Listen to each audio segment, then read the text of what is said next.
Press, a brainiron.com production. Here's 11 minutes or so of news for today, Monday, January 29th, 2024. After months of demanding legislation to address the ongoing surge of migrants illegally crossing the United States southern border, House Republicans appear poised to block a plan to address the problem set for passage in the Senate. Following former President and likely 2024 nominee Donald Trump's lead, Speaker of the House Mike Johnson called the deal dead on arrival in the House, while Trump has said that, quote, a border deal now would be another gift to the radical left Democrats, end quote, and he has said that he is happy to take the blame for the failure to pass the law because he believes it will benefit him politically. There is no need for a brief editorial aside here because the relevant parties have made it explicit on their own. Republicans have spent much of the last 4 months demanding increased border security and legislation tied to foreign aid, and when presented with what they've asked for, are turning it down in order to inflict political pain on the Biden administration and Democrats. They are saying that there is a crisis of national existential import at the border, but that passing a law to begin to address that crisis is unacceptable because it blunts a useful political cudgel in an election year. 3 American soldiers were killed and dozens more were injured when an unmanned drone crashed into the living quarters at Tower 22, a U.S. military outpost in Jordan, where some 350 Army and Air Force personnel are stationed. The attack drone arrived at the base at the same time as a returning U.S. drone, apparently allowing it to slip past whatever defenses would have usually been in place and to strike with little to no warning. The Islamic Resistance in Iraq, an umbrella group of various Iran-backed militias, claimed responsibility for the attack, though Iran denies any direct involvement. Republicans in Congress have called for a swift and severe response to the attack, singling out Iran for retaliation, and President Joe Biden said in a statement that the United States, quote, will hold all those responsible to account at a time and in a manner of our choosing, end quote. 190 employees of the United Nations Relief and Works Agency, known as UNRWA, have been accused of working as Hamas or Islamic Jihad militants, with a dozen specifically named and their roles in the October 7th Hamas attacks in Israel detailed in a report from the Israeli intelligence service. The United Nations has fired 9 of these employees already, and 2 of them are reportedly dead, according to the UN. According to an Israeli intelligence dossier, the details of which have not been independently verified but are presumably damning enough to have forced the UN's decision to fire the employees, the UNRWA workers collaborated with Hamas in various ways, including storing and delivering weapons, coordinating vehicles for the attack, transporting dead Israeli bodies, and in one case, actually participating in an abduction. The U.S. and 7 other countries have suspended some aid payments to UNRWA in response, even as the agency, which supports Palestinian refugees scattered throughout the region, has arguably never needed the money more. The U.S. Department of State says that despite the important humanitarian role UNRWA plays in supporting Palestinians in need, they employ 13,000 people in Gaza. The suspension of funding was necessary while it watches how the UN responds to the allegations. French farmers have laid siege to Paris with tractors and other slow-moving farming equipment in an attempt to snarl traffic in the French capital and pressure the government to respond to demands that the country's food producers be better compensated. The government mobilized some 15,000 police in and around Paris to attempt to prevent protesters from setting up in the city and encouraged commuters to use public transit when possible. The protesting agricultural workers say that France's farms are being harmed by cheap imports that face fewer regulations, and that higher prices for fertilizer and energy caused by the ongoing war in Ukraine and other global financial pressures are destroying their ability to earn a living. Also in France this weekend, 2 women threw soup at the Leonardo da Vinci painting The Mona Lisa in the Louvre, claiming solidarity with the protesting farmers and expressing upset over the fact that there are hungry people in the world. The Mona Lisa, stoic as ever behind bulletproof glass, was undamaged. In sports, the Kansas City Chiefs defeated the Baltimore Ravens, and the San Francisco 49ers overcame a 17-point halftime deficit to beat the Detroit Lions to advance to Super Bowl 58, to be played on Sunday, February 11th, in Las Vegas, Nevada. The Chiefs are headed to their fourth championship game in the last 5 years, including a win in last year's game, and they seek to become the first team since the 2004 New England Patriots to win back-to-back Super Bowls. The 49ers will be making their first appearance in the title game since losing to the Chiefs following the 2019 season, and a win will give them a record-tying sixth Super Bowl victory. San Francisco is a slight 2.5-point favorite, according to oddsmakers. In tennis, Jannik Sinner came from 2 sets behind to defeat Daniil Medvedev at the Australian Open, becoming the first Italian to ever win that Grand Slam event, and handing the Russian Medvedev his 5th loss in 6 major championship appearances. A brief trivia-based aside, in 2003, Roger Federer won his first Grand Slam title with a victory at Wimbledon. Including that victory, there have been 82 Grand Slam events played since. Federer, or Novak Djokovic, or Rafael Nadal, the so-called Big Three of men's tennis, have won 66 of those tournaments, and at no point since 2004 have fewer than 2 of the Grand Slams been defended by one of those 3 men. The upcoming French Open in May marks an opportunity to end this streak. If someone besides Djokovic or Nadal wins the French, then 3 of the 4 major titles will currently be held by non-Big Three players for the first time in 20 years. Federer retired in 2022. Nadal has hinted that 2024 could be his last year, and Djokovic turns 37 in May.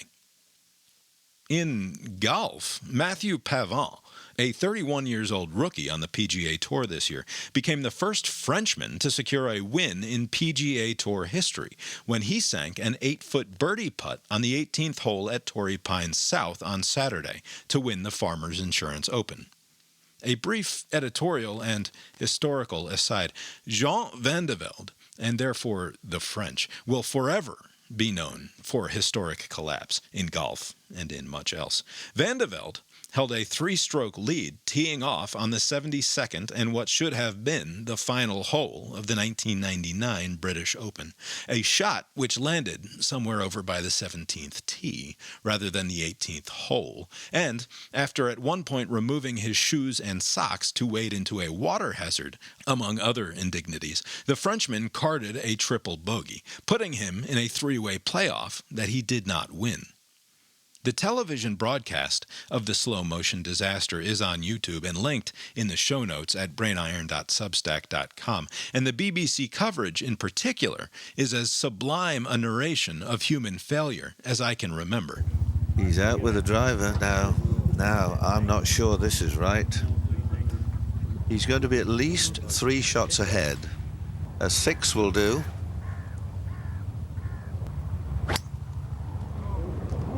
Uh-oh. Uh-oh. Oh, you lucky little rascal. First tee. Well, I don't believe this. Well, I think really, if anybody needs an advisor, he does at this moment. Can you believe that? Now he's got to pitch up. Well, of course, if he goes left and it runs, it could go out of bounds. This is really...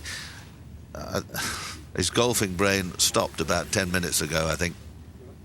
Well, Van de Velde still has the luxury of 4 shots. If he gets a 6, that's a double bogey. That'll put him to +5. Now, where is he going now? He's going out left to the front of the green. Yeah, it must be.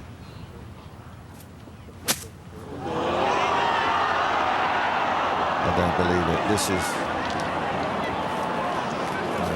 Oh dear, this is really... This is so sad. And so unnecessary. This could end up with a playoff between Laurie and Leonard, and he not even involved in it. Well, we've seen a few miscues and mishaps in our golfing careers, but oh, Jean. What are you doing? What on earth are you doing? No, Jean, please, would somebody kindly go and stop him? Give him a large brandy and mop him down. I mean, it's all going on here. It's most extraordinary. Go thou and do likewise. Now, if this goes in, I'm gonna pack it in. I'm gonna retire if he holds this.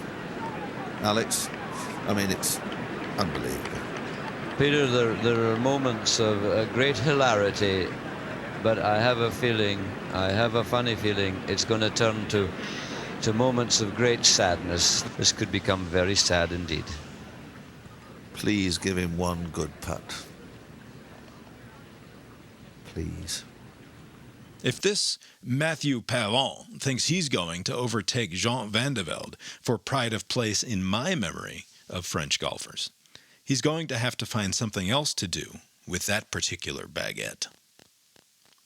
On this day in history, January 29th, 1845, the New York Evening Mirror published Edgar Allan Poe's The Raven, a poem for which he was paid $9, and which brought him much popular renown. Now, a brief dramatic reading of the final two stanzas of Poe's immortal The Raven by the great Christopher Lee. Be that word our sign of parting, bird or fiend. I shrieked, upstarting, get thee back into the tempest and the night's Plutonian shore. Leave no black plume as a token of that lie thy soul hath spoken. Leave my loneliness unbroken, quit the bust above my door. Take thy beak from out my heart, and take thy form from off my door. Quoth the Raven, nevermore.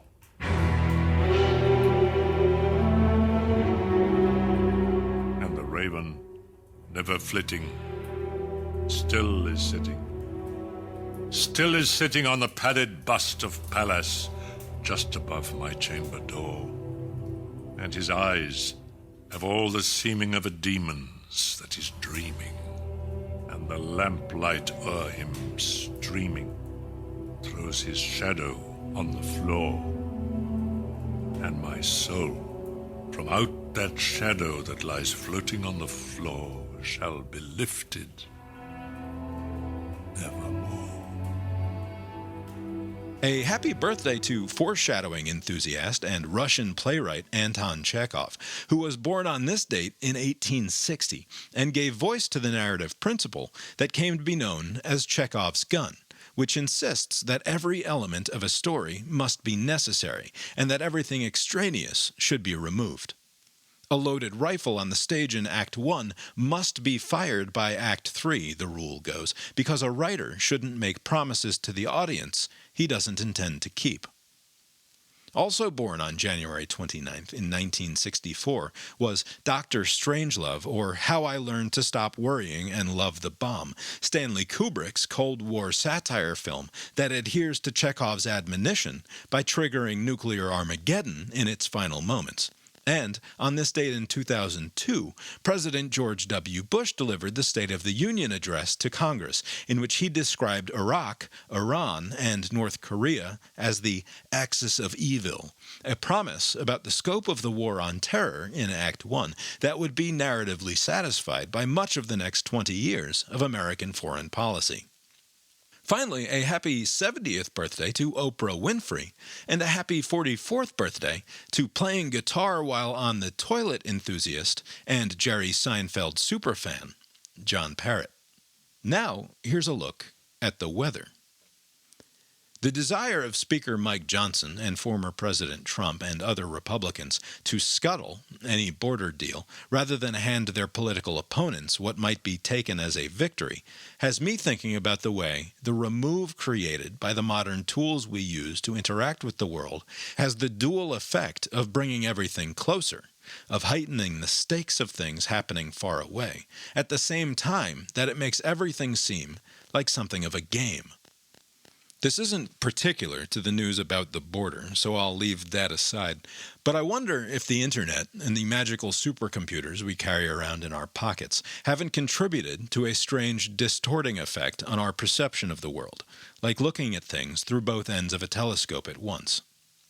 It's likely just the evolution of a problem created by television. If it happens on the screen rather than to us, it's not really happening at all, in a way. That's not to say that it hasn't impacted our psychological state, which it has, but that the screen demands a response that is only psychological in return. If the medium is the message, where we once received the reality of the world as mediated by print or the television screen, that reality now flows both ways. We don't just gaze into the content maw, we now send our reality back into it, in the form of social media posts, or even text messages to friends and family, or via self-published podcasts and blogs, for example. We're not just taking in a reality algorithmically curated specifically for us. We use the medium of our phones and computers to shape it in return. It makes possible, or maybe even likely, a huge rift between what is actually happening and what we are convinced is happening, even as it appears to our brains that we can see everything more clearly than ever before. Like looking at a projection of the world through both ends of the telescope at once. I don't have some sort of pat answer here. These are not complete, coherent thoughts. This is a glance at the passing clouds, so to speak. But it does seem bad, or at least potentially quite destabilizing, to have handed to each of us a reality-enhancing and reality-distorting and reality-creation tool, all wrapped in one. Perhaps what the age of all possible worlds, of infinite information, is really ushering in is a time of such profound solipsistic individualism that we will end up creating entire bespoke realities impenetrable to anyone else. Realities that command our attention far more than what is actually happening in the world out of focus, just beyond the screen. We've been handed the tools to connect with one another across the vast reaches of time and space, and are using them to burrow ever further within. That's the weather from here. How's it look out your window? The Morning Press is a production of the BrainIron.com multinational media empire. Please direct comments and complaints to brainironpodcast@gmail.com. For a transcript of today's episode and links to the stories referenced, find The Morning Press at brainiron.substack.com, where, if you would like to support this and the other podcasting and blogging endeavors of the BrainIron.com media empire, you can also become a paying subscriber. If you can think of anyone else who might enjoy whatever it is we're up to around here, please consider sharing. Thanks, and barring the sudden onset of the inevitable, we'll talk to you tomorrow. The proceeding was created with 100% human content.